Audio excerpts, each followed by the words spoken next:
Muy buenas noches, queridos hermanos. ¿Qué tal? ¿Cómo están? Espero que muy bien. Por aquí ya se están uniendo algunas personas. Sean bienvenidos todos. Estamos puntuales, 8 de la noche, comenzando con esa transmisión en vivo. Así como dice el título de la misma, el día de hoy vamos a tratar el tema de el infierno. Nos acompaña el padre Fray Claudio, que también ya lo conocen por un video que nos ha compartido, nos ha regalado al analizar una cuestión herética que se estaba dando y se sigue dando lamentablemente al respecto de un sacerdote, ¿no? Bien, entonces el día de hoy vamos a profundizar más el tema al respecto del infierno, digo. Todos ustedes están cordialmente invitados. Les invitaría también a que, si es posible, compartan esa transmisión. Tenemos unos minutitos, pueden ser 2 minutitos para hacerlo, así que a mí también permítanme. Tengo aquí mi teléfono celular y vamos a compartirlo, ¿no? Ustedes saben que es algo muy sencillo, sencillamente ahí dice compartir y comparten ya sea por WhatsApp, por Telegram, por Messenger, grupos de Facebook, por donde ustedes vean convenientes y crean que puede servir, ¿no? Entonces, como siempre, permítanme a mí también compartirlo un momento. Mientras tanto, sean bienvenidos todos aquellos que se van sumando en este momento. Vamos a compartir.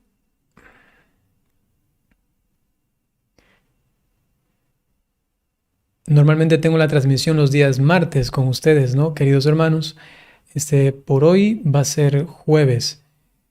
Ojalá que no se les haga difícil y si es que estás llegando ya después de que esa transmisión fue en vivo, pues te das cuenta que también queda grabada, ¿no? Así que puedes también beneficiarte de ese compartir. Esto de aquí es en vivo, ¿no? No es grabación, pero digo los que lleguen después. Entonces, para que lo tengan en cuenta, es totalmente en vivo. Permítanme un momento, voy a hacer aquí las comparticiones con los grupos y comenzamos de inmediato.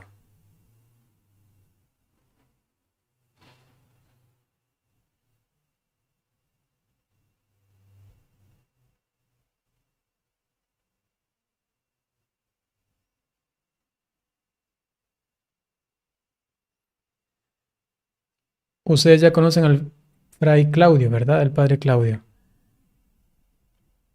Estuvo compartiendo con nosotros, digo, hace un par de semanas, un tema de esclarecimiento de algunas doctrinas heréticas que se dan al respecto del infierno.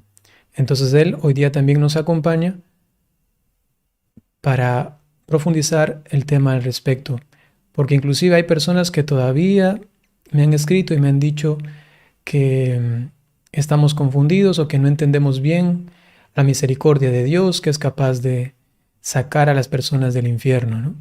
Y desconociendo cuál es el sentido mismo del infierno, ¿no? Como un acto inclusive de la misericordia de Dios, pero que en justicia es eterno para los condenados. De esto estaremos hablando el día de hoy. Yo ya he hecho la compartición, queridos hermanos. Sean bienvenidos todos en Facebook, también en YouTube. Vamos a hacer una pequeña oración. Vamos a invitar a que todos ustedes también se pongan en esta actitud, porque lo que vamos a compartir no es cualquier materia, no es solamente una ciencia cualesquiera, sino que es ciencia divina. Es lo que el Señor nos ha manifestado, nos ha revelado. Entonces, para eso vamos a hacer una breve oración. Me acompañan. En el nombre del Padre, y del Hijo, y del Espíritu Santo.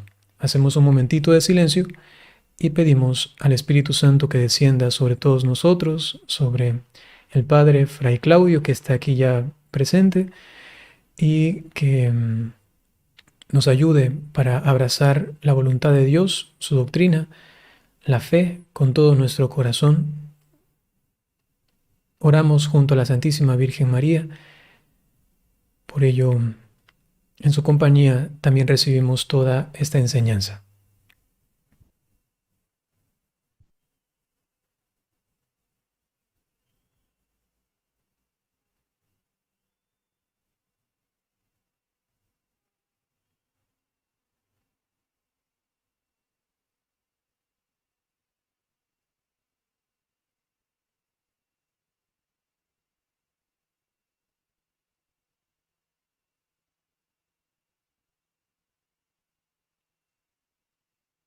junto a María en oración, pedimos su intercesión, para que venga el Espíritu de Dios. Dios te salve María, llena eres de gracia, el Señor es contigo. Bendita eres entre todas las mujeres, y bendito es el fruto de tu vientre, Jesús.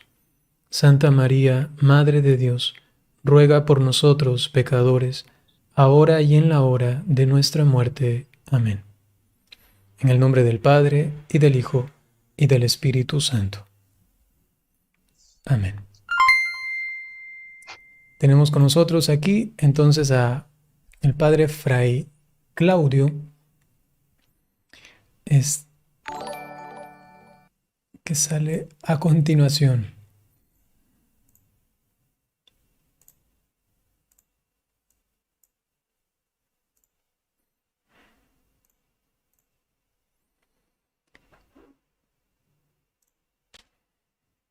Muy buenas noches, Fray Claudio, ¿cómo está?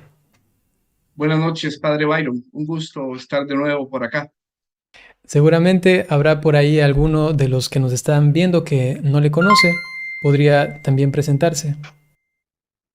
Con mucho gusto. Mi nombre es Fray Claudio Calderón del Valle.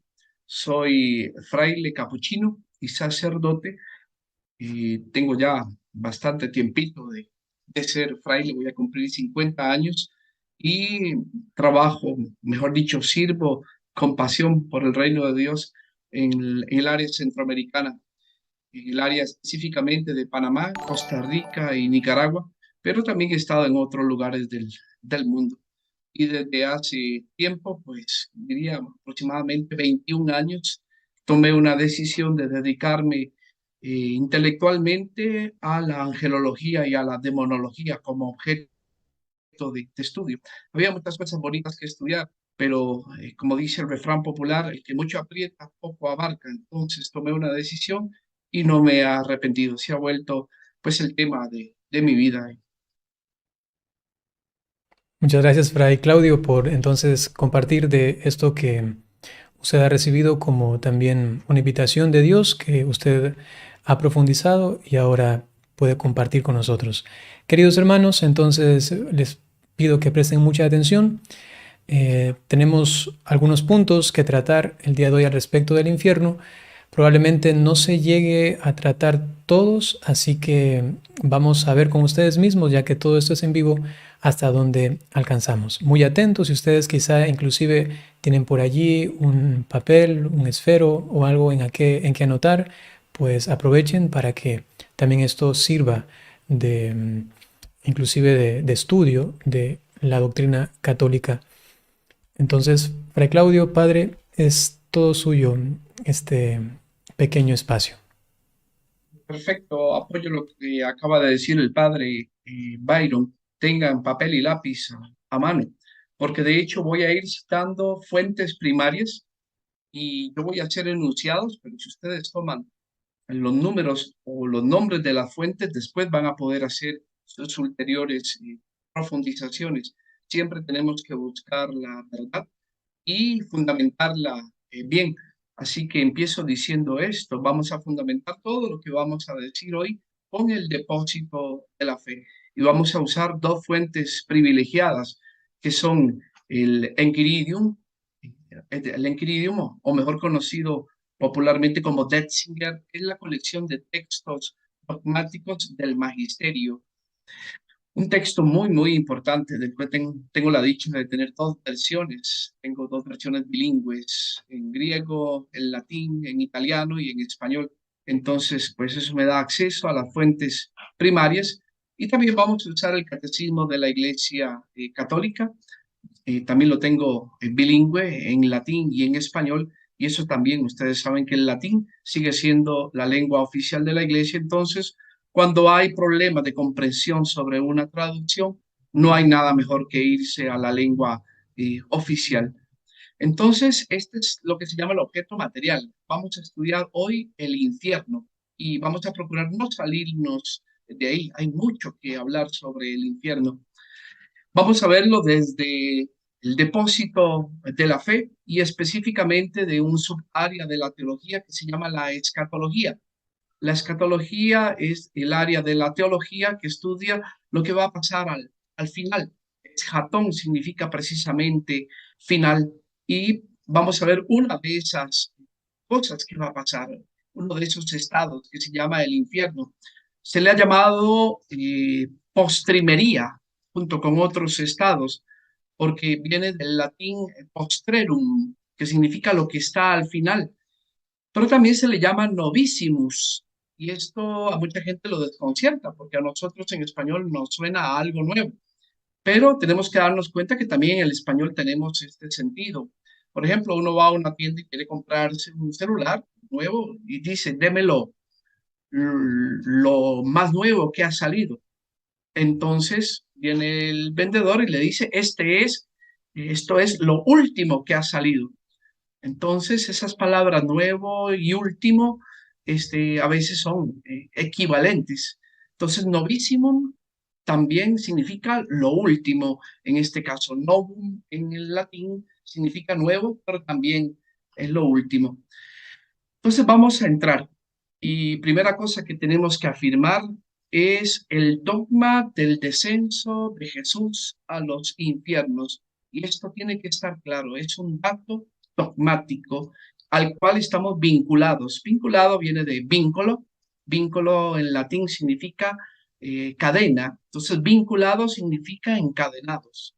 Y si tenemos que estar encadenados a la verdad, nada mejor que estar encadenados a la revelación pública. Entonces, este es uno de los dogmas de nuestra fe. Jesús descendió a los infiernos. Esto lo podemos buscar. Hay cantidad de textos en el Detzinger, en el Enquiridium del Magisterio. Les voy a decir todos los numerales. Me he dado a la tarea de bajarlos todos y leerlos todos y resumirlos todos. Sale en el Detzinger 16, que pertenece al credo de Aquilea del año 404. Sale también en el misal boviense, que está en el Detzinger 27, que pertenece a los siglos 7 y 8. Sale también en la colección de textos canónicos de Pirminio, que pertenece al siglo octavo después de Cristo. Esto se encuentra en el Detzinger 28. Sale en el antifonal de Bangor de Irlanda del siglo 7. Se encuentra en el Detzinger 29. Sale también en el Orden Bautismal Romano del siglo octavo, que se encuentra en el Detzinger 30. Sale en la Fides Católica Santi Agustini Episcopi, lo que se llama la Clemens Trinitas, que son unas confesiones estructuradas. Esto se encuentra en el Detzinger 76. Sale en el Iter Eaque del emperador Justino, que es una carta para el clero del siglo sexto, y esto se encuentra en el Detzinger 369. Sale también en el Sínodo de Roma del siglo octavo. Esto se encuentra en el Detzinger 587. Sale también en el Sínodo de Sens contra Pedro Abelardo. Este es del siglo XII y se encuentra en el Detzinger 738. Sale en el Concilio Cuarto de Letrán. Esto se encuentra en el Detzinger 801 y en el Segundo Concilio de León se encuentra en el Detzinger 852. Entonces es un dato dogmático vinculante.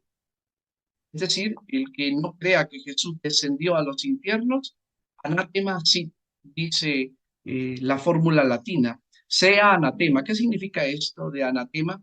Anatema viene del griego ana y titeimi, que significa ser puesto aparte, significa excomunión.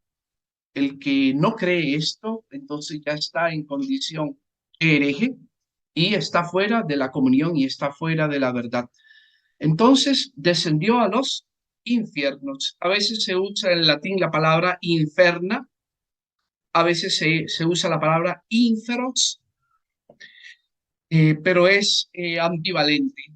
Tenemos que decir que el concepto inferna viene de una raíz muy antigua indoeuropea que significa debajo de, debajo de. ¿Y por qué se usa este concepto? Bueno, porque está debajo de nosotros, está debajo del piso, debajo de la tierra.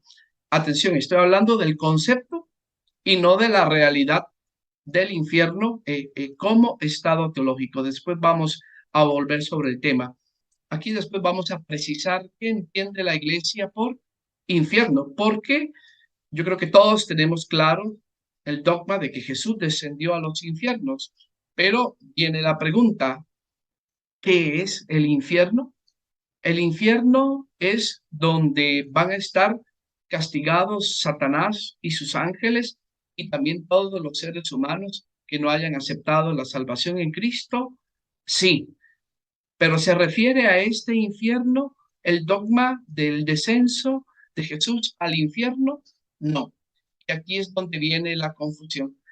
Por cierto, lástima que no se ve el cuadro completo que tengo a mi espalda, pero es un cuadro que ilustra precisamente el descenso de Jesús a los infiernos. Y si yo se los describo, hay dos bocas, dos almas. Ah, bueno, ahora lo tenemos en pantalla. Es bien curioso que el artista haya tenido esta sensibilidad. De una están saliendo los justos, pero en otra de las bocas están los espíritus inmundos y las almas de los seres humanos condenados. Entonces ya empezamos diciendo que hay dos ideas diferentes de infierno: el infierno al que se refiere el dogma y el infierno teológico como lugar de castigo. Entonces, repetimos y reafirmamos, es dogma de fe, creer, y es vinculante, que Jesús descendió a los infiernos. Ahora sí, nos metemos en líos. ¿Y a qué se refiere la Santa Madre Iglesia con el concepto infierno? Y para eso tenemos que ir al Catecismo de la Iglesia Católica. Pero alguno por ahí dirá, de hecho ya lo ha dicho en algún video, que el catecismo es solo un texto para enseñarle a los niños y que lo importante es a lo que refiere el catecismo. Esto es falso. El catecismo pertenece al magisterio. Y aquí tengo un documento oficial de la Iglesia que lo afirma. Me refiero al Directorio General de Catecismo, firmado por Juan Pablo II y publicado en 1997. El Directorio General de Catecismo dice así en su numeral 124: el catecismo de la Iglesia es ante todo un catecismo, es decir, un texto oficial del magisterio de la Iglesia que con autoridad recoge de forma precisa, a modo de síntesis orgánicas, los acontecimientos y verdades salvíficas fundamentales que expresan la fe común del pueblo de Dios y que constituyen la referencia básica e indispensable para la catequesis. En otras palabras, es el texto por excelencia, resumen del depósito de la fe.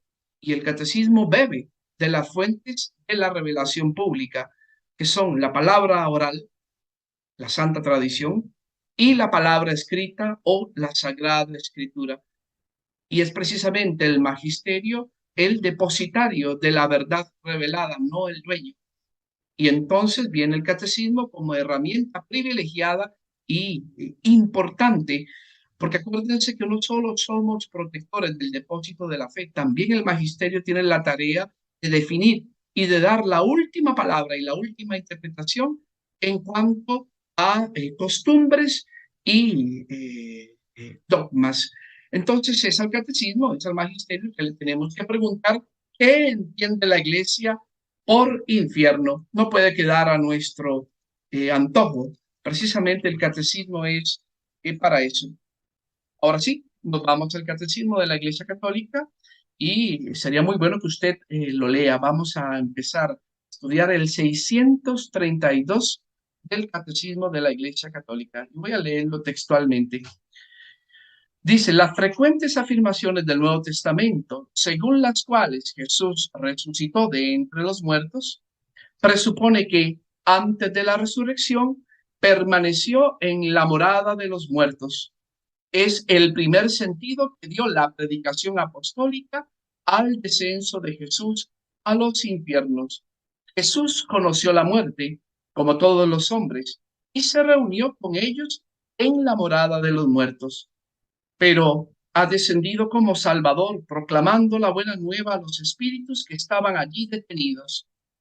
La Escritura llama infiernos, Sheol o Hades, a la morada de los muertos, donde bajó Cristo después de muerto, porque los que se encontraban allí estaban privados de la visión de Dios.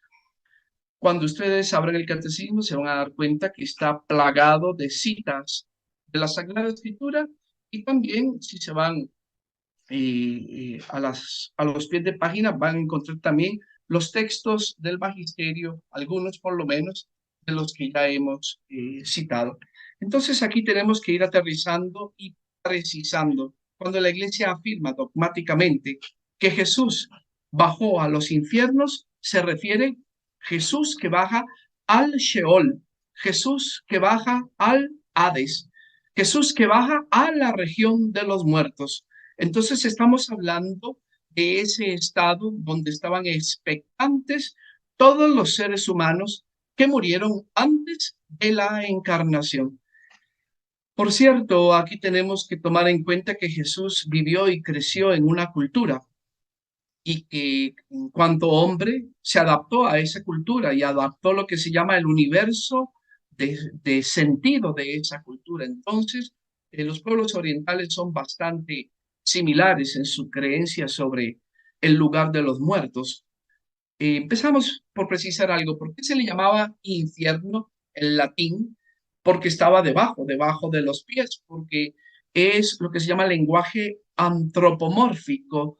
Cuando una persona se muere, normalmente lo inhumamos. Se llama inhumación al proceso de meter un cadáver en el humus, en la tierra. Entonces, está debajo de mí, la parte inferior, por eso se llama infierno.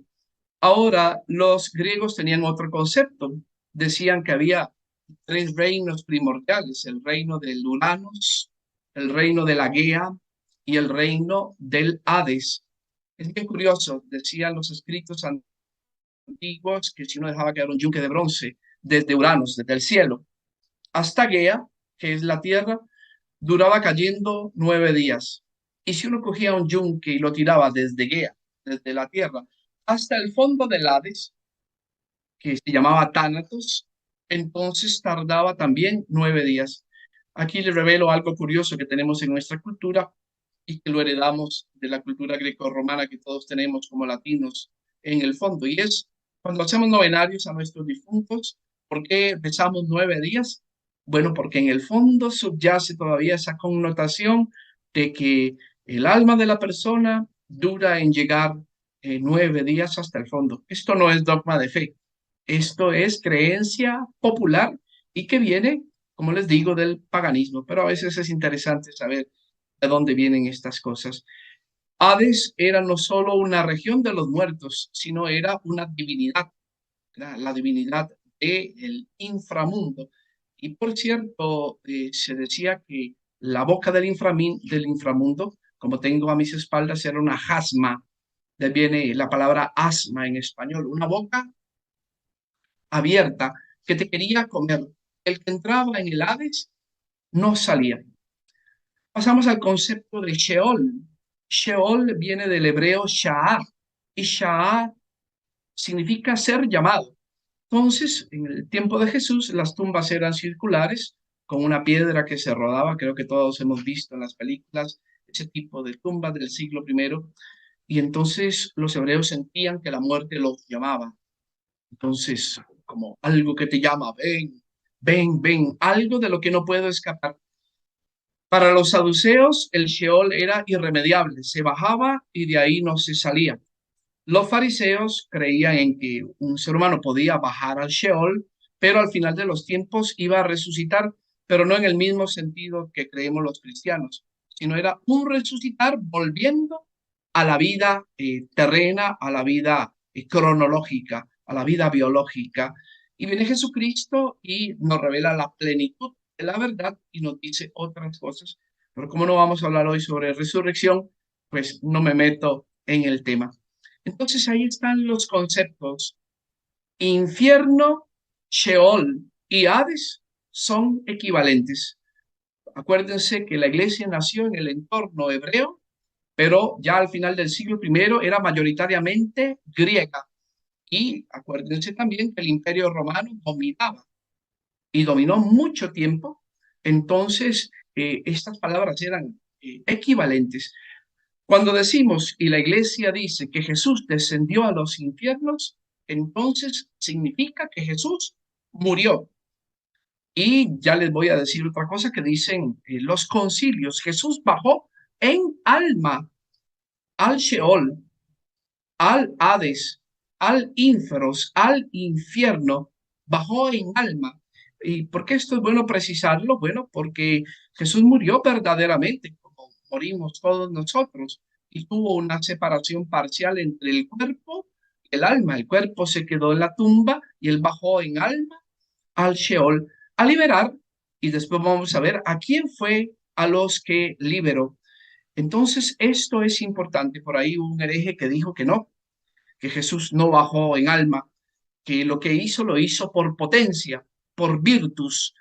No, la iglesia lo corrigió y dijo, no, no fue acción virtual, que no fue como nosotros que estamos aquí viéndonos virtualmente. No, Jesús presencialmente bajó al Hades, solo que con su alma, no baja todo ser humano, que baja a la región de los muertos y ahí rescató a los que estaban privados de la visión de Dios. Hasta aquí espero estar claro. ¿Usted qué dice, Padre Byron? ¿Estamos claritos? Así es, Fray Claudio. Quizá para los que están llegando, solamente resumirles brevemente lo que hemos visto hasta este momento. Fray Claudio nos está exponiendo el tema al respecto del infierno y nos ha introducido al mismo presentándonos el marco de desarrollo que está dentro de la escatología, ¿no? O lo que también él ya se ha llamado en la Iglesia Católica como las postrimerías o también los novísimos. Luego nos ha presentado la autoridad que tiene la Iglesia Católica de enseñanza al respecto de estas verdades escatológicas. Y entonces nos ha dado algunos numerales del Dessinger. Yo tengo anotados aquí, si ustedes me veían que estaba así es porque estaba anotándolos, ¿no? El 16, 27, 28, 29, 30, 369, 587, 748, 801, 852. Entonces nos estaba dando también para que si tenemos en algún momento que recurrir a documentos dogmáticos, pues accedamos a ellos, ¿no? Luego también ha hablado al respecto de lo que dice el Catecismo de la Iglesia Católica del descenso de Jesucristo a los infiernos, que ha distinguido claramente entre el infierno como el destino final, el cual nosotros normalmente conocemos, del cual Jesucristo habló también, ¿no? De este otro descenso de Jesucristo a los infiernos, ¿no? Entonces hay, digamos así, como uno, antes de Cristo, los infiernos, o el Sheol que también ha mencionado, ¿no? La Gehenna, y por otro lado está el infierno, el cual es definitivo y es eterno, ¿no? Entonces hasta ahora hemos visto esto, ha profundizado el tema del descenso de Jesús a los infiernos. Atención a esto, ¿no? Que también lo ha embellecido en su compartir con nosotros al respecto de lo que culturalmente también se tenía en conciencia del pueblo judío, el pueblo también romano, griego, ¿no? Entonces hasta aquí vamos. Les pediría que si pudiesen centrarse sobre todo en la lección que estamos recibiendo y que no se centren tanto quizá en el chat, porque he visto que algunas personas hacen preguntas y luego todos quieren responder y a veces cuando uno quiere responder como que se pierde del hilo, ¿no? Entonces les pediría mucha atención, que estén atentos a lo que estamos aprendiendo. Padre, solo habría que precisar una cosa, aunque literalmente infierno significa región inferior, no quiere decir que está debajo de nuestros pies. Y aquí podemos pecar de lo que se llama un antropomorfismo, es decir, constatamos cuando enterramos a alguien, cuando lo inhumamos, lo metemos en humus, que está en la tierra, pero no quiere decir que la morada de los muertos está en la tierra. En la tierra se quedan los cuerpos. Por cierto, aprovecho para decir que la iglesia permite tres tipos de sepelios. Está la inhumación, que es meter en humus, en tierra. Está la incineración, que es la cremación. Incinere significa hacer cenizas. Y está también la intumulación. Intúmulo significa meter en piedra o en algo sólido, en un túmulo duro. Por ejemplo, una cripta de mármol, de cemento, nichos, etcétera. Entonces, atención, una Quizá cosa es donde solamente, va el cuerpo. Fray Ujú. Claudio, solamente advertir también de una literatura que yo alguna vez me encontré, de este señor Luis Padilla. Él ha escrito Mm, un libro al respecto del infierno, ¿no? Virgen del Pozo de Sabana Grande, ¿eh? Exacto, ¿no? Y Otra. entonces él escribió un libro al respecto de esto, ¿no? Ahora se me escapa el nombre. Yo inclusive lo compré para verificar concretamente que eso estaba ahí escrito y Yo lo literalmente tengo. él dice que el infierno es un lugar físico y que está debajo de la tierra, a unos 200 kilómetros, ahora no recuerdo muy bien, debajo de la tierra. Evidentemente esto no es doctrina de la iglesia y es más bien una invención o quizá una copia de o inclusive mala interpretación de lo que estamos hablando al respecto del infierno, ¿no? Es un antropomorfismo sin duda alguna, porque aquí tenemos que darnos cuenta que hay una separación, se llama relativa, entre el cuerpo y el alma a la hora de la muerte. Entonces, cuando mi alma está separada relativamente, ya no necesita un lugar. Se dice en términos metafísicos, no tiene ubicidad, no tiene un ubi, un lugar, porque el espíritu es espíritu. Entonces, el lugar de los muertos no necesita ser material y por eso la iglesia le llama estado. Es un estado espiritual. Entonces no caigamos en la confusión de, porque literalmente, esto es el lenguaje antropomórfico, es decir, al estilo humano, decimos el infierno es región inferior, no vayamos a pensar que si hacemos un hueco muy profundo vamos a llegar al infierno. No, esto sería bastante ingenuo y risible. Ya todos sabemos por la ciencia y por los avances geofísicos qué es lo que hay en el centro de la Tierra. Hay magma. No hay un dónde. Estamos hablando de cosas del espíritu, no de cosas materiales. Ahora sí, vayamos entonces adelante, habiendo precisado, un solo detallito, que si alguien quiere, en la página del Vaticano está el catecismo en versión latina y ahí no queda la menor duda. En el número 633, la iglesia pone en latín y en griego Sheol y Hades. El que lee hebreo y el que lee griego se va a dar cuenta que la iglesia en esto es muy precisa y para no dejar duda alguna, dice infierno, Sheol y Hades es lo mismo y se debe entender siempre como región de los muertos, a la cual Dios venció.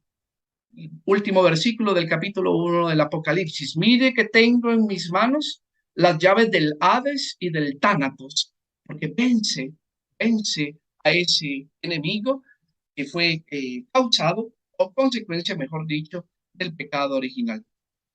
Vayamos adelante. Ahora viene la segunda situación. ¿Descendió para liberar a quién?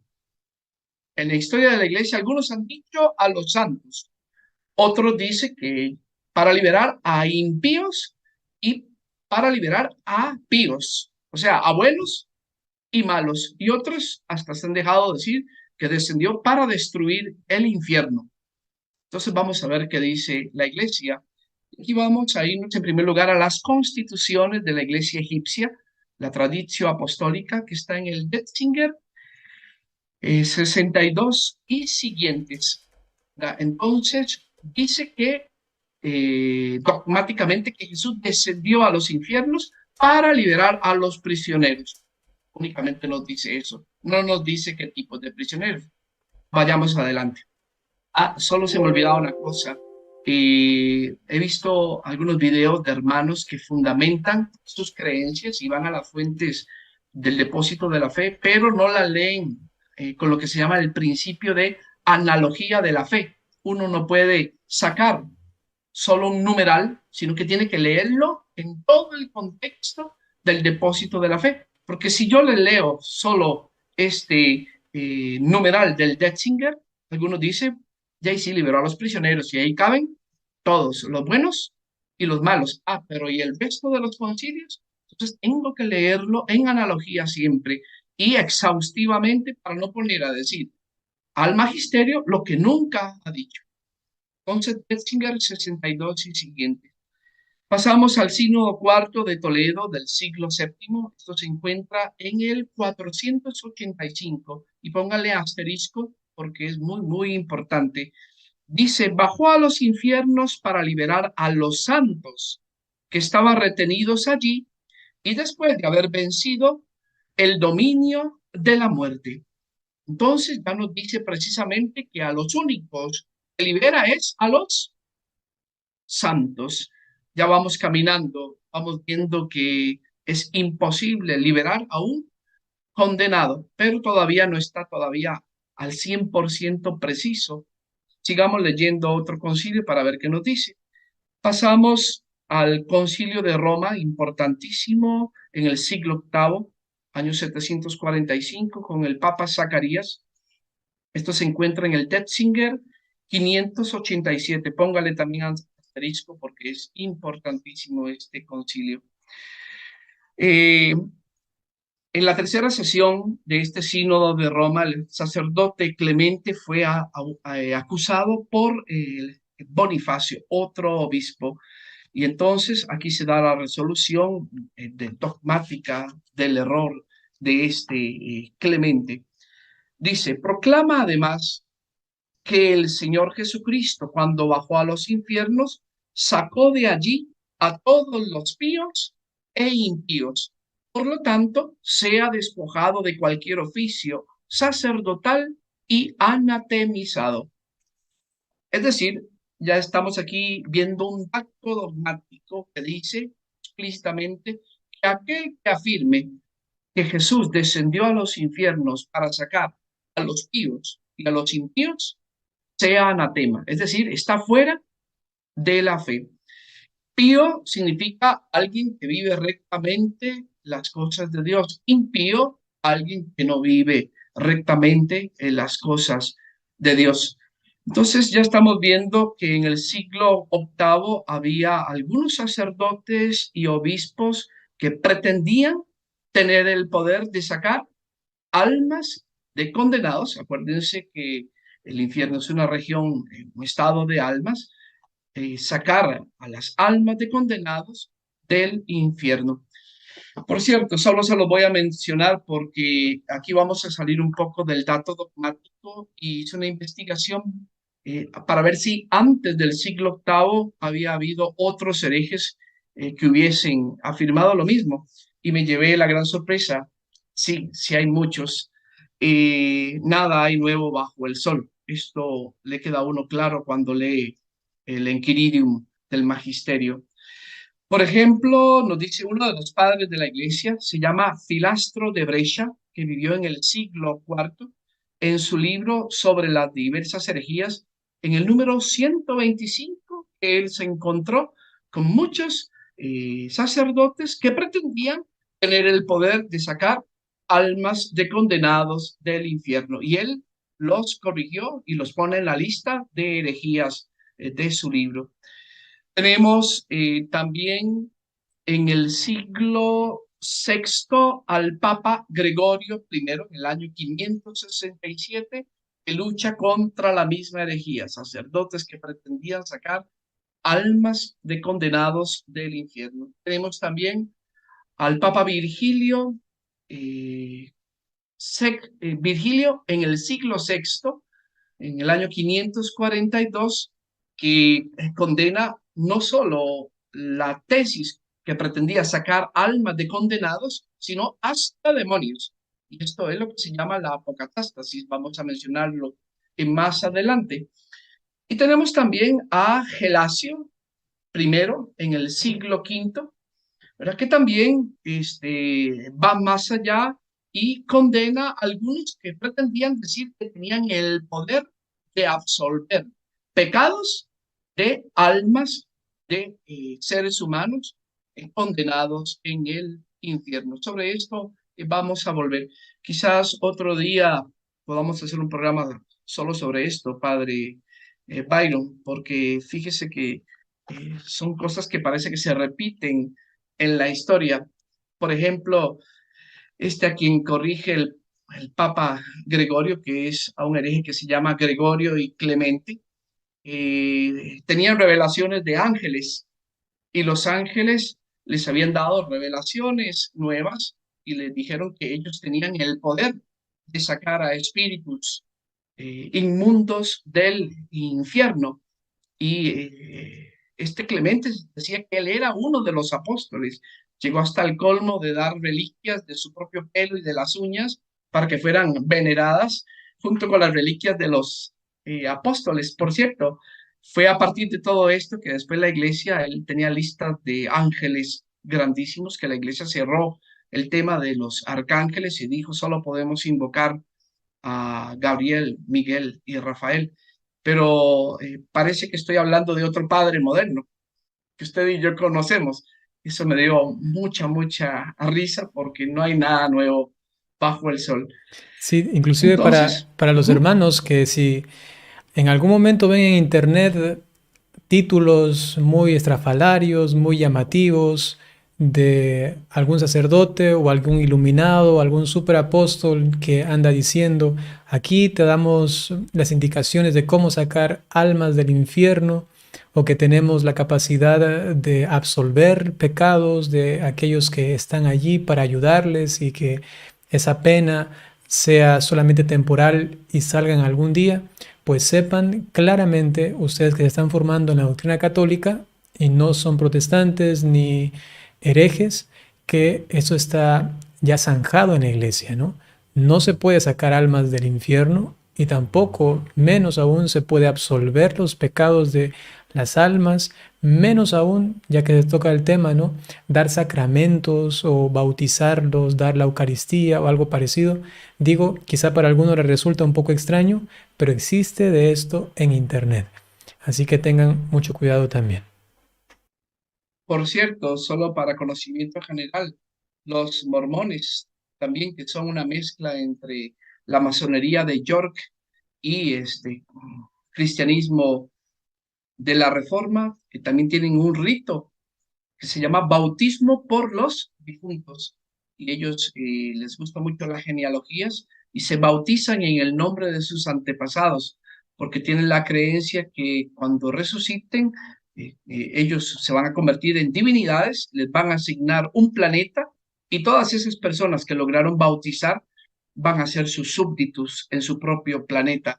Así que esto no es patrimonio, estas herejías no son patrimonio solo de la fe católica, hay otras sectas que también manejan conceptos similares y parecidos. Entonces, tenemos que estar claros, Jesús desciende a los infiernos, a la región de los muertos, al Sheol, al Hades, a rescatar únicamente a las almas de los justos, las almas de los santos. Esto es dato dogmático. Y el que diga que puede sacar almas de condenados, o peor, demonios, anátema sí, es decir, está fuera de la verdad revelada. Y atención, como esto ya son datos dogmáticos, estar en contra de uno de estos datos significa convertirse en hereje y ponerse en peligro de salvación, porque acuérdense que la herejía causa excomunión, así que hay que tener mucho cuidado. Por cierto, el primer sentido de la palabra conversión en el Nuevo Testamento, la palabra se dice en griego metanoia, significa cambio de mentalidad. Y la metanoia, metanus, cambio de mentalidad, va en este sentido.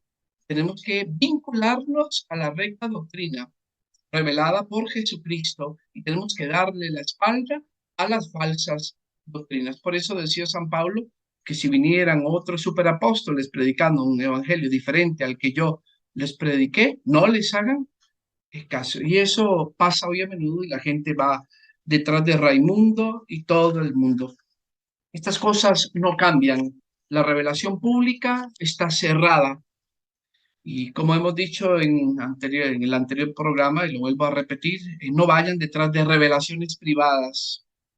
Aunque el padrecito tenga carita de santo, aunque la monjita me caiga muy bien, aunque la señora ponga carita de éxtasis, acuérdense que lo que dice recibir no es vinculante. Y luego usted no sea ingenuo. Cuando se encuentre con alguien que dice tener revelaciones, pregúntele, ¿ya te examinó la iglesia? ¿Ya pasaste un discernimiento? Acuérdese que es la iglesia la que discierne carismas y es la iglesia también la que administra los carismas. Entonces, no se dejen engañar o confundir por revelaciones privadas. Nunca, nunca, nunca. Una revelación privada puede ser punto de partida para nuestra fe, ni siquiera la de los santos canonizados. Esto la iglesia lo tiene bien claro y la doctrina lo tiene ya también fijado. Pasamos al escrito Cum Dudum de Benedicto XI, este es del siglo XIV, y lo encontramos en el Detzinger 1011. Es los errores imputados a los armenios. Se los voy a leer. Dice, asimismo, los que creen y mantienen, lo que creen y mantienen los armenios, que Cristo descendió del cielo y se encarnó por la salvación de los hombres, no porque los hijos propagados de Adán y de Eva después del pecado de estos contraigan el pecado original del que se salvan por medio de la encarnación y muerte de Cristo, como quiera que dicen que no hay ningún pecado tal en los hijos de Adán, sino que dicen que Cristo se encarnó y padeció por la salvación de los hombres, porque los hijos de Adán que precedieron a dicha pasión fueron librados del infierno, en el que estaban no por razón del pecado original que hubiera en ellos, sino por razón de la gravedad del pecado personal de los primeros padres. Creen también que Cristo se encarnó y padeció por la salvación de los niños que nacieron después de su pasión, porque su pasión destruyó totalmente el infierno. Entonces,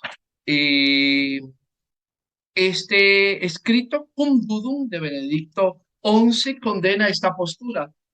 Los armenios no creían en el pecado original y por eso decían que cuando Jesús bajó, no bajó por los niños muertos antes de ellos, porque ellos ya habían sido liberados.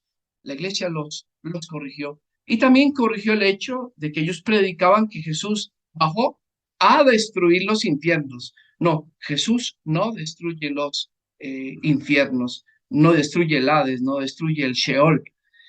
Esto está también fijado dogmáticamente, porque después muchos pensadores en la historia de la iglesia van a afirmar lo mismo o cosas parecidas. Por ejemplo, tenemos también la carta Super Quibusnam a Mequitar, se la hizo el Papa Clemente VI en el siglo XIV también, lo podemos encontrar en el Detzinger 1077 y afirma ya dogmáticamente la iglesia, Cristo al bajar a los infiernos no destruyó el infierno interior.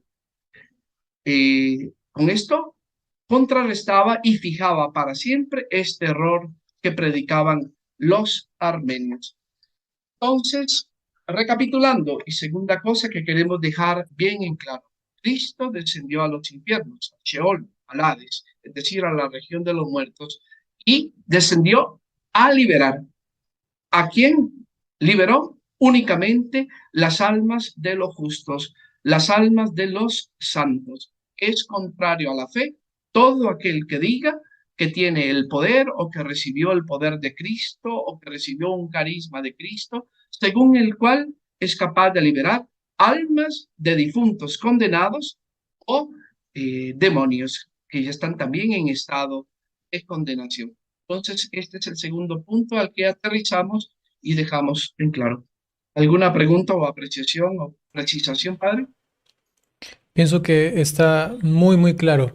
Solamente una persona hacía una pregunta que quizá puede esclarecer más si es que alguno tiene alguna inquietud.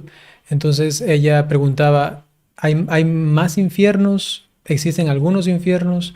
Porque decía, se está hablando de un descenso de Jesús a los infiernos, del cual sacó a almas, pero también nos dicen que el infierno es eterno. Entonces, ¿cómo? Entonces, quizá para precisar eso, Fray Claudio. Ujú. En realidad, los textos del magisterio solo usan la palabra infierno para referirse al lugar de los muertos. es popularmente que nosotros usamos el concepto de infierno para referirnos al castigo después de la parucía para los que sean condenados. La iglesia habla de condenación eterna, la iglesia habla del Gehenna eterno, pero no usa doctrinal y dogmáticamente el concepto infierno para referirse al estado de condenación final. Entonces, esta es la confusión que tenemos. Entonces, lugar de castigo para Satanás y sus ángeles, lugar entre comillas, estamos usando el lenguaje antropomórfico. Ahora, recordemos también que la revelación pública no responde curiosidades y cosas a veces específicas que nosotros nos cuestionamos. La pregunta es el mismo infierno como estado, el mismo que va a usar Jesús para castigar a las almas de los condenados y de los demonios. Eso no nos lo reveló Cristo. Son dos diferentes, no nos lo reveló Cristo. ¿Dónde está? Si es que hay un dónde, porque son estados espirituales, no nos lo reveló Cristo. Yo creo que aquí lo que afectó más fue la Divina Comedia de Dante Alighieri, ¿verdad? Que él sí le llamaba al estado de condenación y infierno. Y esto en las películas, en las novelas y en el imaginario se metió tanto, tanto, tanto, que nosotros hemos relacionado automáticamente el estado de condenación con la palabra infierno. Pero no hay dato para precisar si son el mismo dos, y por ende tampoco podemos decir que hay más de un infierno, al menos en la tradición cristiana no. Si ya hablamos de budismo, los budistas sí tienen curiosamente un infierno frío y un infierno caliente, especialmente los tibetanos, pero no nos vamos a meter en comparación religiosa. Sí, quizás Seguimos adelante. ajá, sí, solamente para que entonces lo tengan como claro, ¿no? Em, de lo que dogmáticamente nosotros tenemos conocimiento por revelación es esto, ¿no? Jesucristo después de su muerte, desciende a los infiernos, saca las almas de los justos, es lo que el Padre nos ha indicado con toda la base doctrinal, saca a los de los infiernos a los justos, ¿no? Y es interesante que luego Jesucristo sí habla de un estado de condenación eterna, ¿no? Entonces eso tenemos claridad. Jesucristo descendió a los infiernos, sacó de allí las almas de los justos. Se entiende entonces por lógica que hay otras que no salieron y que están en estado de condenación. Y segundo, tenemos claridad también de que quienes no siguen su voluntad y en definitiva rechazan a Dios con su conciencia o negando al Señor, se condenan, pues entonces estarán en un estado eterno de condenación. Entonces eso lo tenemos claro. Decía el Padre, y lo pongo también como a colación de lo que él mencionaba, lo que nosotros llamamos normalmente como el infierno, popularmente, divulgativamente, este estado de condenación eterna, de esto, aun cuando Jesucristo no haya referidose a él directamente como infierno, sino más bien en términos de Sheol, de llama, de fuego eterno, ¿no? Entonces, a esto nosotros popularmente le solemos decir infierno. Y el Padre también decía que esta verbalización de este lugar se ha hecho más frecuente y más común por una comparación con este estado del descenso de Jesucristo a este infierno, y también mencionaba a Dante Alighieri, que evidentemente también ha tenido una repercusión en el lenguaje, ¿no? Y también inclusive en algunas formas de concebir el infierno o el cielo, y se han pensado también en ciertas cosas que no son doctrinales, pero que han dicho, como Dante lo dice, parece que fuese así, ¿no? Ujú. También acuérdense que la iglesia usó mucho tiempo el arte como medio de difusión. La mayoría de la gente no sabía leer. Entonces, pictóricamente, había que ubicar ese lugar de condenación en algún lado. Entonces, a la gente se le metieron esas imágenes. Por ejemplo, ¿han visto los cuadros de la Virgen del Carmen y las ánimas en el purgatorio? ¿Dónde los ubican? Abajo y con llamas, pero no es el infierno, sino es el estado de purga. Me explico. No confundamos lo plástico, las representaciones artísticas, con los datos revelados. Y también acuérdense que nuestro lenguaje humano siempre se va a quedar corto, corto.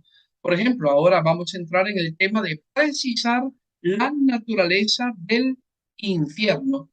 Y empezamos diciendo que es un estado. Ahora, pero no hay dato dogmático que afirme, no hay ningún concilio que diga que es un estado, sino habla de castigo eterno, y usa imágenes, imágenes que son antropomorfas, porque vamos a ver que se usa el concepto de la pena, el tormento, el fuego, y que le da cualidad de eterno. Aionios en griego es uno de los conceptos de tiempo, es decir, algo que tiene duración sin fin. Pero pregunta si es un estado y no hay corporeidad, porque los espíritus condenados de humanos no tienen cuerpo, tendrán cuerpo hasta la resurrección. Los demonios son ángeles en estado de degradación, ángeles caídos, no tienen cuerpo. Entonces puede haber fuego material en el estado de condenación. Ahí es donde el lenguaje se nos queda corto y es metafórico, es más el efecto de lo que causa el fuego, la idea que el fuego en su materialidad en sí mismo. Entonces es un fuego eterno, el estado de condenación. Y esto lo dice la confesión pseudo-atanasiana, llamada Quimpunque. Esto lo encontramos en el Detzinger 76, fuego eterno. También dice, eh, hay una condena sobre la doctrina del presbítero Lúcido, que dijo que no hay fuego. Entonces, el concilio, perdón, el sínodo de Arles, el Papa Simplicio en el siglo V lo condena. Esto lo encontramos en el Detzinger 338. También en el mismo sínodo de Arles dice que ese estado de condenación está caracterizado por fuego eterno y llamas infernales. Esto también es dato dogmático, pero no podemos decir ni entender bien qué es eso de fuego eterno y llamas infernales. Esto lo encontramos en el Detzinger en el 342. También la carta Humani Generis del Papa Pelayo I del siglo VI, esto lo encontramos en el Detzinger 443, es una carta de Pelayo I al rey Childeberto. Dice que las penas de fuego eternas e inextinguibles para que ardan sin fin. Entonces nos está hablando de la cualidad del castigo eterno, que es como de llamas, como llamas eternas, llamas que no se extinguen. Esta es la idea. También el Sínodo Cuarto de Toledo, que se da en el siglo VII y lo encontramos en el Detzinger 485, da una confesión y dice que también los católicos creemos en la condena del suplicio eterno. Entonces le da aquí otro adjetivo, eterno, y otro sustantivo, suplicio. Es decir, algo que me hace, eh, o sea, un estado donde se sufren castigos. También Sergio I, en el siglo VII, habla de que será castigado con condenación eterna y abrazado con el diablo y sus compañeros en la hoguera rugiente. Aquí es importante porque aquí hay un concilio que dice que el lugar, o mejor dicho, el estado de condenación para las almas de los seres humanos condenados va a ser el mismo del lugar de castigo para los demonios. Entonces, el lugar de o el estado, lugar, entre comillas, de condenación es el mismo para ángeles caídos y almas de seres humanos condenados. También en la carta Maiores Ecclesiae Causa de Inocencio III, en el siglo XIII, también se afirma que el infierno, aquí sí parece referirse al infierno, pero tuve dudas, entonces me fui al texto original y aquí es donde habla de Gehenna eterno, Gehenna perpetue en latín. Entonces, los concilios nunca usan la palabra infierno para referirse al estado de condenación, pero sí usan la palabra Gehenna y le dan la cualidad de perpetua. Ahora, todos sabemos que bíblicamente el Gehenna era un valle que se encontraba al este de la ciudad de Jerusalén, que se llama el Ge-Hinnom, de ahí viene la palabra Gehenna, que es el valle del Hinnom, y era un botadero de basura y donde se tiraban cadáveres y se hacían ritos a Marduk, el dios de los fenicios, ahí se inmolaban niños. Entonces, desde siempre, en la mentalidad del hebreo es ser un lugar maldito, un lugar de putrefacción, un lugar de llamas, un lugar de podredumbre. Entonces, es Jesucristo el que toma ese nombre como sinónimo de condenación. Y los padres de la iglesia hacen suyo también este concepto. Entonces, cuando los concilios dogmáticos hablan de Gehenna eterno, sí se refiere al estado de condenación. Quizá La cosa, padre, solamente para que tengan en cuenta las personas que están escuchando, ¿no? El padre está haciendo un análisis a lo largo de los documentos magisteriales históricos, ¿no? Porque claro, alguno podría también mencionar, y de hecho es así, ¿no? El Catecismo de la Iglesia Católica habla del infierno, ¿no? Y también dice, claramente dice que lo que se conoce como el fuego eterno, como la llama, el estado de condenación, la llama eterna, se debe entender, y él lo pone entre ¿cómo se llama esto? comillas. Entre comillas, ¿no? Infierno, ¿no? O sea, sí, es verdad, la Iglesia Católica sí menciona el término infierno en el catecismo de la Iglesia, en el mismo catecismo, pero hace previamente esa explicación de lo que enseña el magisterio, menciona el Dessinger, por ejemplo, y típicamente lo llaman Gehenna, o como el padre ha dicho, ¿no? Este fuego eterno. Entonces, nos es lícito, digamos, decir, según el catecismo de la Iglesia Católica, que ese estado de condenación se llama infierno, es lícito. Sin embargo, en cuanto al análisis que se está haciendo actualmente histórico, se nota que no se utiliza el término infierno propiamente, sino más bien Gehenna, o lugar de condenación, o el fuego eterno, ¿no? Ujú. Esto quizás a la gente le pueda confundir un poco, pero en teología y en filosofía es normal. Es lo que se llama el lato sensu y el stricto sensu. O sea, el sentido estricto, el dato dogmático habla de Gehenna y de condenación eterna, pero el sentido amplio también la tradición y la gente, y se usa mucho, yo creo que todos lo usamos en el lenguaje común, se usa la palabra infierno como sinónimo de estado de condenación para las almas humanas condenadas y para los demonios. De hecho, esto es lo que causa la confusión medular de esta entrevista y de esta exposición. Confundimos el estado de castigo con el estado al que descendió Jesús a liberar a las almas de los justos. Entonces, esta es precisamente la médula del problema. Y entonces seguimos adelante. Y también, vuelvo a repetir, todo esto son lenguaje antropomórfico que nos da pistas. Acuérdense que revelación en griego se dice apocaleo, de ahí viene la palabra apocalipsis. Y apocaleo significa poner el velo, pero también quitar el velo. Entonces la revelación es así, si se quiere, es ambigua, porque nos revela algo, pero nos lo vuelve a tapar. No responde curiosidades, sino nos da datos esenciales para la salvación. Pero yo no les puedo decir a qué huele, ni de qué color son las llamas, y si huele a azufre, y cómo hacen los gusanos para vivir ahí, porque hay un montón de imágenes que hablan también de gusanos y de rechinar de dientes. Pero eso es metafórico. Esto nos cuesta bastante, más si tendemos a interpretar la palabra de Dios literalmente. Como, Seguimos adelante. Entonces como, pasamos a la como- carta Maiores Ecclesiae.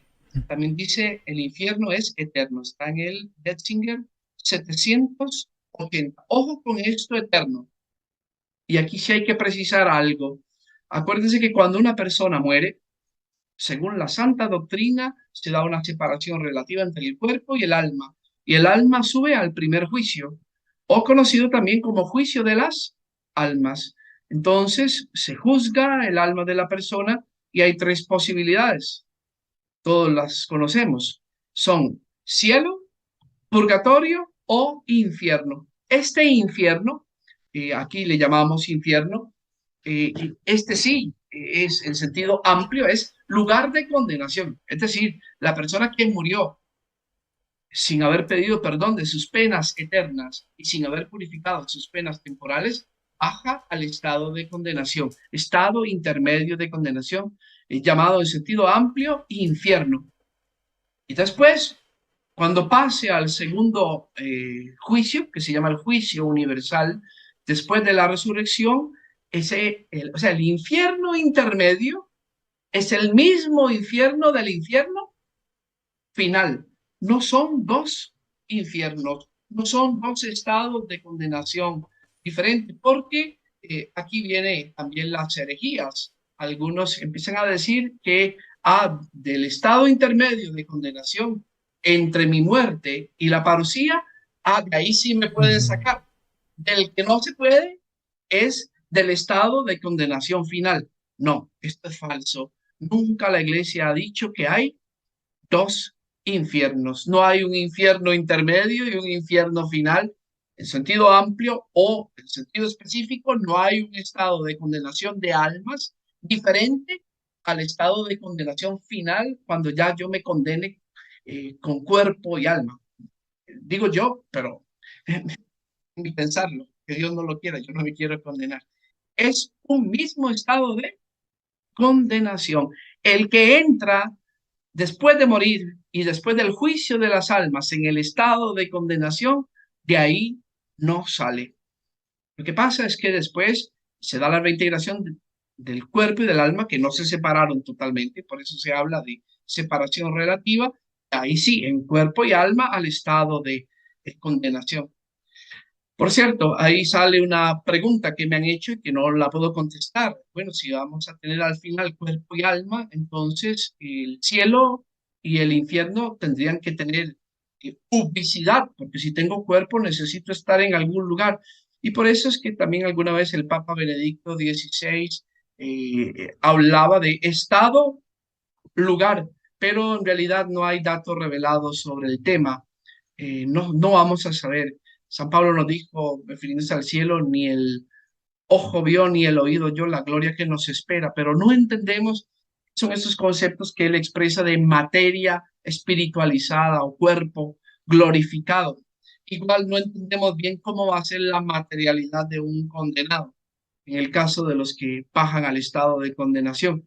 Ahí eso se lo dejamos a Dios, no nos reveló tantos detalles como quisiéramos.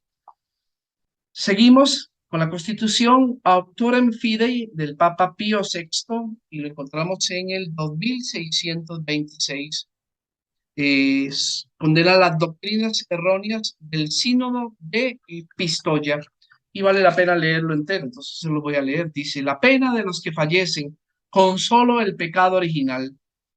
Dice, la doctrina que reprueba como fábula pelagiana el lugar de los infiernos al que corrientemente designan los fieles con el nombre del limbo de los párvulos, en que las almas de los que mueren con sola la culpa original son castigadas con penas de daño sin la pena de fuego, como si que suprimen en él la pena de fuego, por este mero hecho, introdujeran aquel lugar y estado, ve aquí se habla de lugar y estado, carente de culpa y pena, como intermedio entre el reino de Dios y la condenación eterna.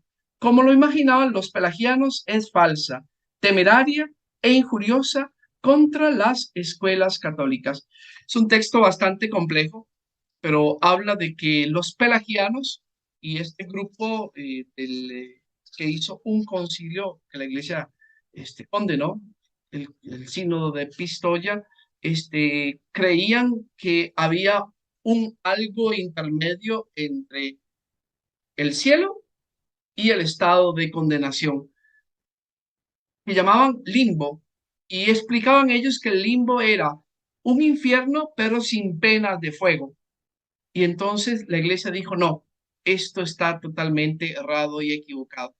Ahora, recordemos, no nos vamos a meter en el tema del limbo, que el limbo no hay afirmación dogmática sobre la existencia del limbo, y que hace unos años el Papa Benedicto XVI le pidió a los teólogos que estudiaran la revelación para ver si esclarecíamos un poco el tema de a dónde van las almas de los niños que mueren sin bautismo, y después de la resurrección, a dónde van.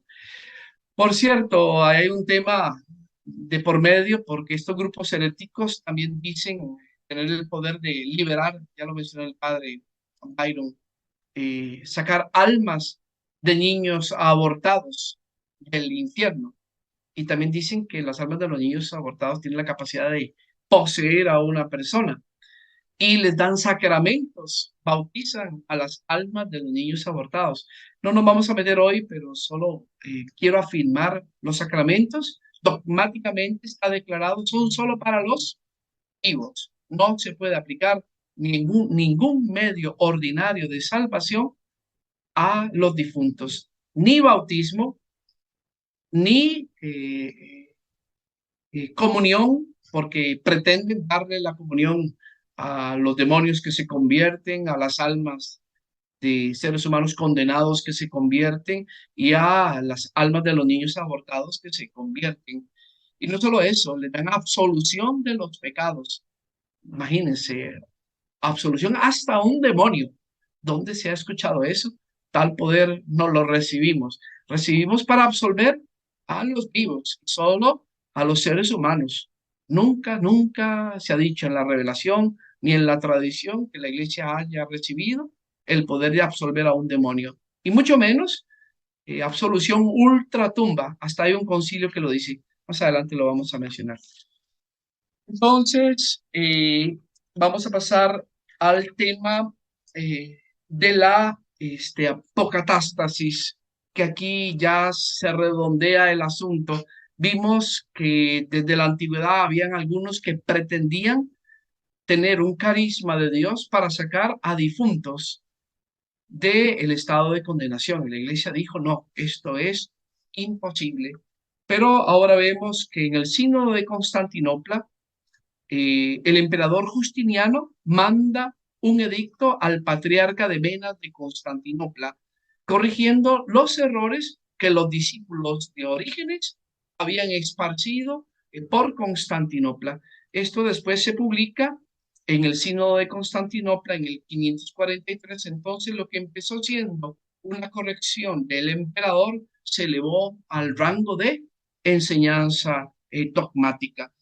Que esto no asuste a nadie, pero durante mucho tiempo los emperadores tenían influencia no en las decisiones, porque la materia de fe era únicamente de los obispos, pero sí en la convocación de sínodos, porque los reyes, los emperadores cristianos eran muy responsables y se preocupaban mucho por las herejías que manejaban sus súbditos.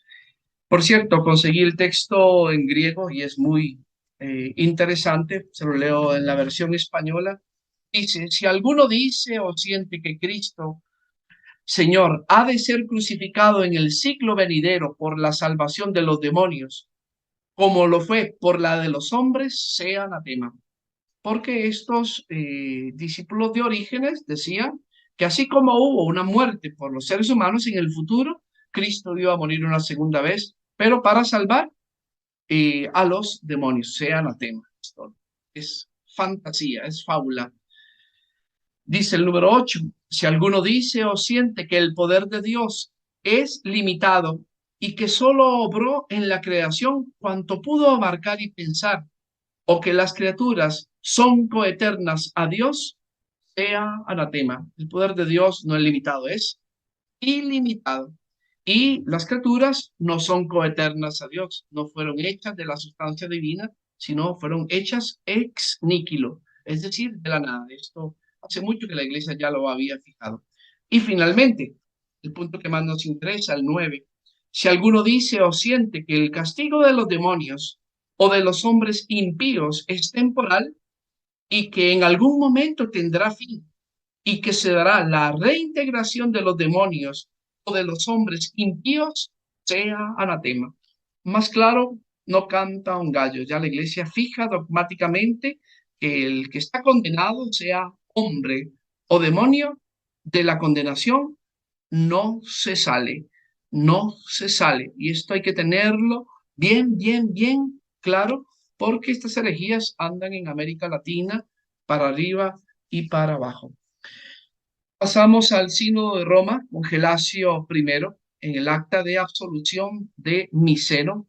Miceno era un delegado del Papa que había desertado para unirse a un cismático que se llamaba Acasio y se le excomulgó en el año 495. Entonces este Miceno se arrepintió y en el Sínodo de Roma el Papa Gelasio I lo reintegra a la comunión. Esto lo podemos encontrar en el 348.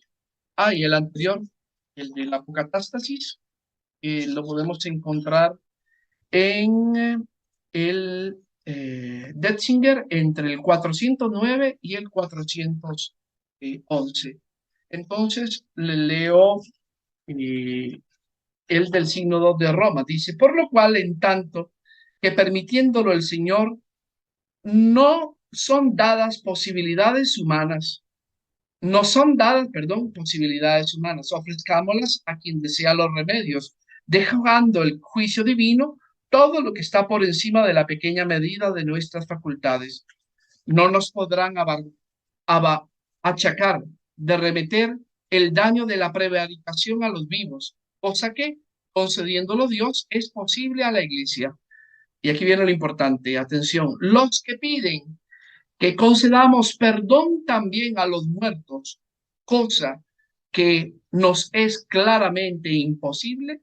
En efecto, habiendo dicho Jesús, cuanto atares sobre la tierra, en consecuencia ha reservado no al juicio humano, sino al suyo, aquello que consta que ya no está más sobre la tierra.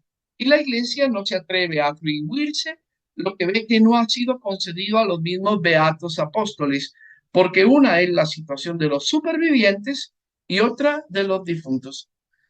Importante, fue en el Sínodo de Roma, importante, donde la iglesia fijó por la autoridad del Papa Gelasio I, estamos hablando en el año 495, en el siglo V, que ya había gente, sacerdotes y obispos, que pretendían tener el poder de absolverle los pecados a los difuntos, es decir, a las almas de los seres humanos condenados. Y ya el concilio dice, esto es imposible. El poder que nos dio Jesús es terreno, no es ultraterreno. Y cita el pasaje de lo que haces en la tierra.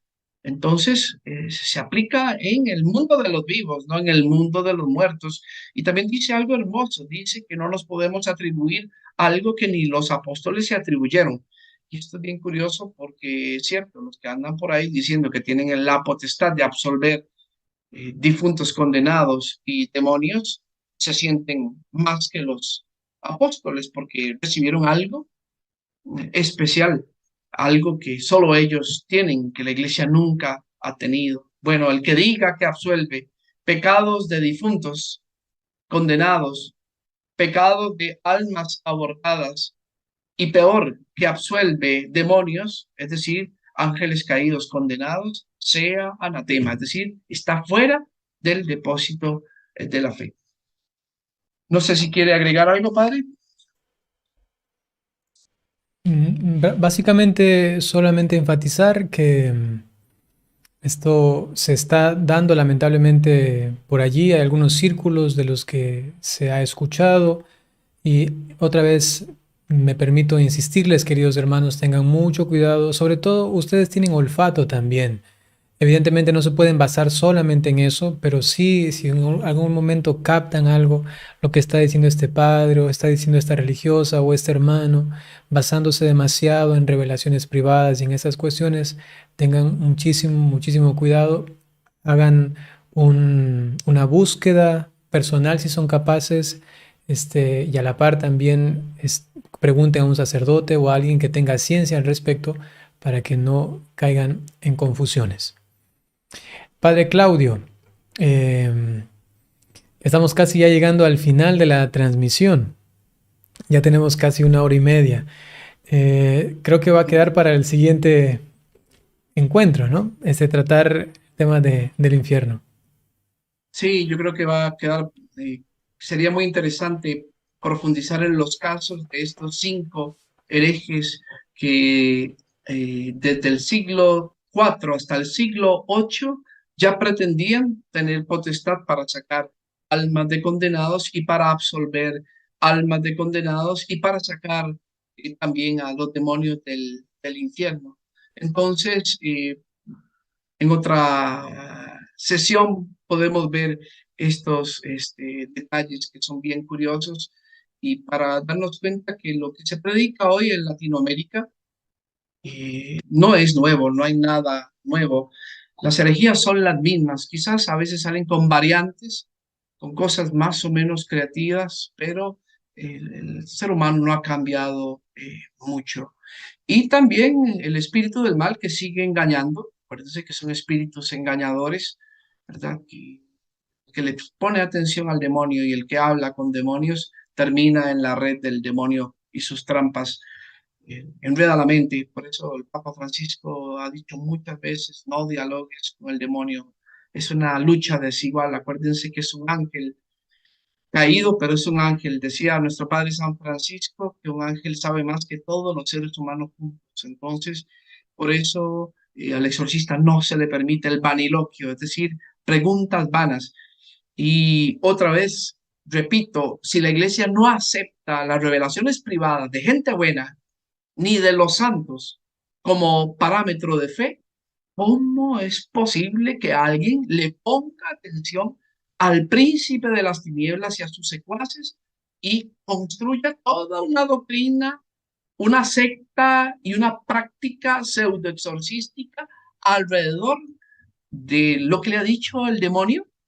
¿Desde cuándo el demonio es el que dicta la fe y las costumbres? Aquí está el error más importante, haberle hecho caso al mentiroso desde el principio, al padre de la mentira.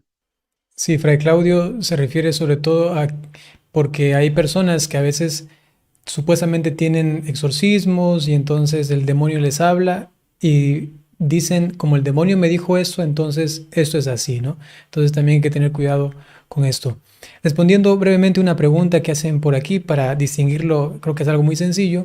Hemos estado hablando al respecto del infierno, primeramente de Jesucristo descendiendo a los infiernos después de su muerte, liberando de allí a los justos. También el Catecismo de la Iglesia Católica menciona a los que se encontraban en el seno de Abraham, ¿no? Es decir, que habían justos que habían muerto, pero como Cristo todavía no habría abierto, digamos así, el cielo, entonces Él desciende para anunciar la buena nueva y llevar a esos justos que habían muerto antes que Él diese la salvación, la redención del género humano. Entonces, eso tenerlo como claro. Y luego hemos estado hablando al respecto del infierno, dicho así, mencionado también por el Catecismo de la Iglesia Católica, pero más según la dogmática, como el estado de condenación o como el lugar de fuego eterno. Y distinguir esto, y ahí voy a responder la pregunta que hacía alguien en el chat, distinguir esto del purgatorio, ¿no?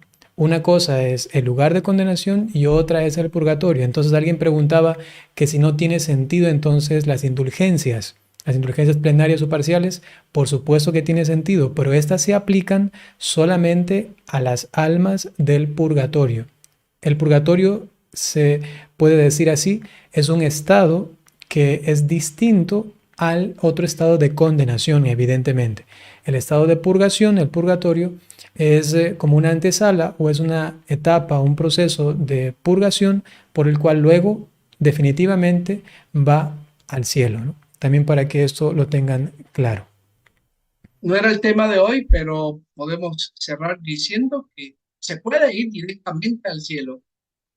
El que muere con el perdón de las penas eternas y con las penas temporales purificadas va directo al cielo.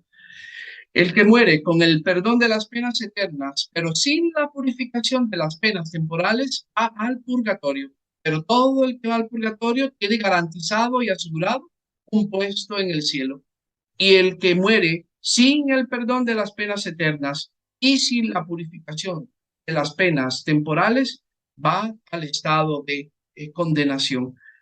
Al final, solo van a quedar dos estados, cielo y condenación, o cielo e infierno.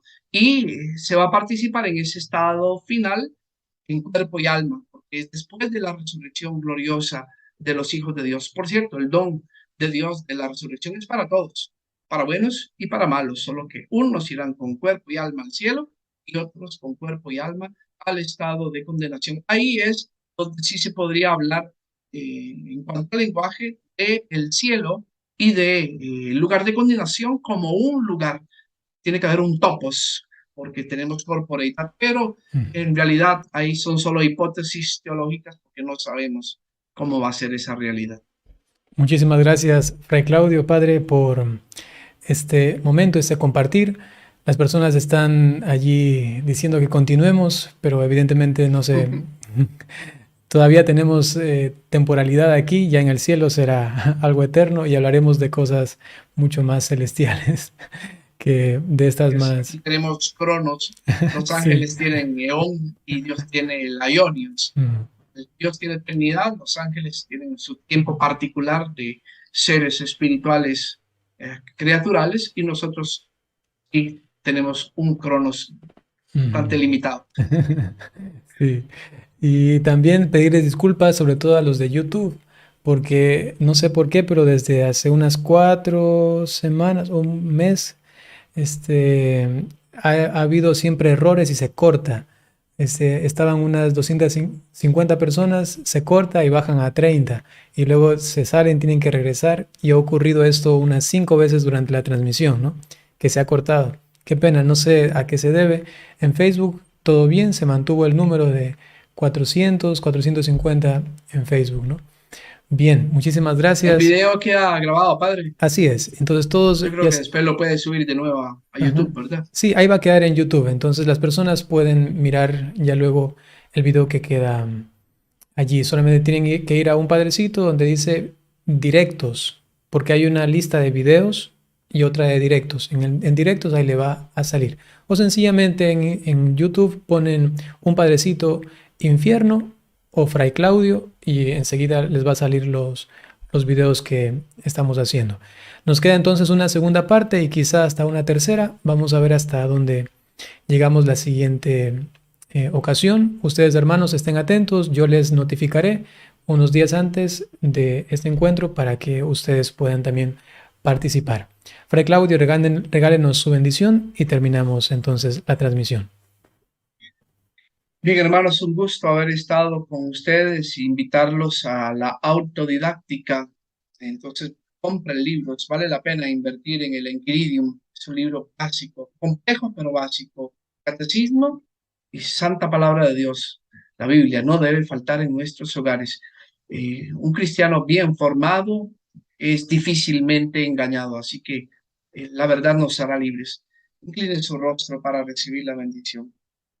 Que el Señor esté con ustedes, Y que el con tu Señor los espíritu. bendiga y los guarde, haga brillar su rostro sobre ustedes, tenga misericordia de ustedes y les conceda su favor.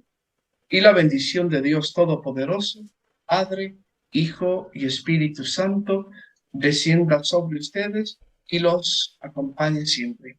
Amén.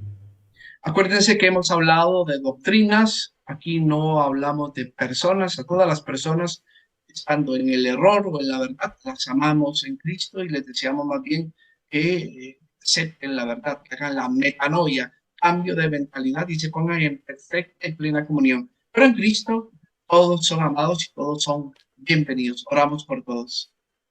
Muchas gracias, Fray Claudio. Un gusto muy grande. Así bien. Vamos a ver aquí.